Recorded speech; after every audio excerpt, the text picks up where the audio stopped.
Hello, dear friends. Welcome back to part 5 of our English learning series. In part 4, we constructed simple present and past tense sentences. Today, we are going to transform them into negatives, questions, and passives. മനസ്സിലാവുന്നുണ്ടല്ലോ? നോക്കൂ, ഇനിയുള്ള നമ്മുടെ ഈ പ്രവർത്തനങ്ങൾക്കൊക്കെ നമുക്ക് ഇവരുടെ ആരുടെയെങ്കിലുമൊക്കെ സഹായം വേണ്ടി വരും. ഇവരറിയപ്പെടുന്നത് primary auxiliaries എന്നാണ്.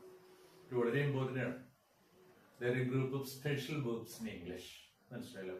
ആൻഡ് വിതൗട്ട് ദിയർ ഹെൽപ്പ്, ഇവരുടെ സഹായം കൂടാതെ we cannot make the language engine work. അല്ലെ? അത്ര ഇമ്പോർട്ടന്റ് ആണ്. ഇവിടെ ഞാൻ സിമ്പിൾ പ്രസന്റിൽ സെന്റൻസ് ചെയ്തിട്ടുണ്ട്. ഇതിന് നെഗറ്റീവ് ആക്കണമെങ്കിൽ നമുക്ക് ഇവരുടെ സഹായം, ഡൂവിന്റെ സഹായം ആവശ്യമാണ്. ഞാൻ ഇവിടുത്തെ ഇങ്ങനെ എഴുതുകയാണ്: eat plus S present tense plus do. നമുക്കല്ലാതെ ഈറ്റ്സിനകത്ത് ഡസ് ഇല്ല. മനസ്സിലായോ? ഈ എസ് ഡുവിനോട് ചേർന്ന് ഡസ്. അപ്പൊ നിങ്ങൾക്ക് ഹി ഡസ് ഈറ്റ് കിട്ടും. He does eat an apple every day. ഈ ഡസിനോട് ചേർത്ത് നോക്കൂ: he doesn't eat an apple every day. ഇതേ സെന്റൻസിന് തന്നെ ഡസ് തിരിച്ചിടൂ: does eat an apple every day.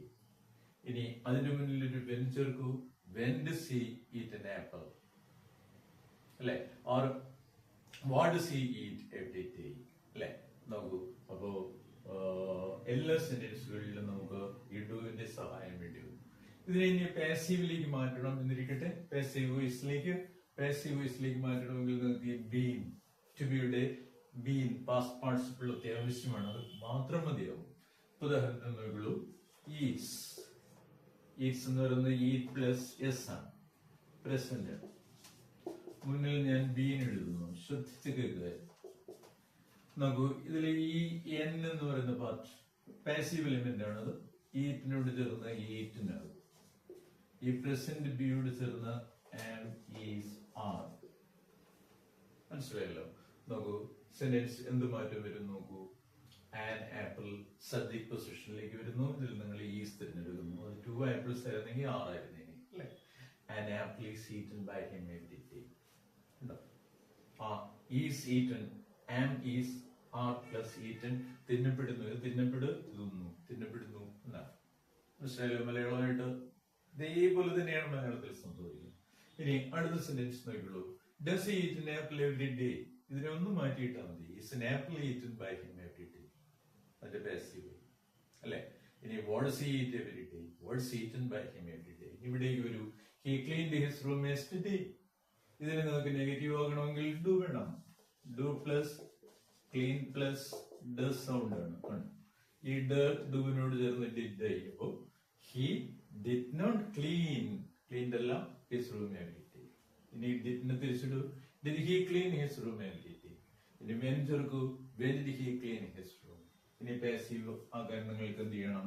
ബീനിന്റെ സഹായം വേണം. Been plus CLEAN, clean plus past. നോക്കൂ, എൻ ക്ലീനോട് ചേർന്ന് ക്ലീൻഡ് ആയി, പാസ്റ്റ് ബിയോട് ചേർന്ന് വാസ് ഓർ വെയർ ആയി. നിങ്ങൾക്ക് സെന്റൻസ് കിട്ടി: his room was cleaned by him yesterday. ഇനി did he clean his room yesterday? Was തിരിച്ചിടൂ: was his room cleaned by him yesterday. ഇനി when did he clean his room? when was his room cleaned by him? മനസ്സിലായല്ലോ? ഇത് നല്ലോണം practice ചെയ്യുക. മനസ്സിലായില്ലേ? എല്ലാ ദിവസവും ഇത് നല്ലോണം നിങ്ങൾ പ്രാക്ടീസ് ചെയ്ത് കഴിഞ്ഞാൽ it will become an automatic reflex.